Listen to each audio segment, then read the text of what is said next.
खबर शामिल करते हैं गुजरांवाला से। सैटेलाइट टाउन में 15 साल बच्चे की नाश नहर के करीब से मिलने का मामला।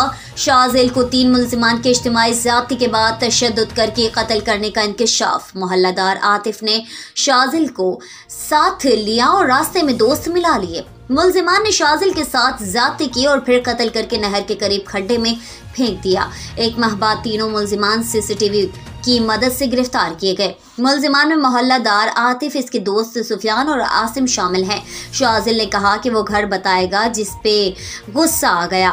मुलजिमान मोबाइल साथ ना लिए ताकि लोकेशन ना पता चल सके, ऐसा ड्रामों में देखा जाता है।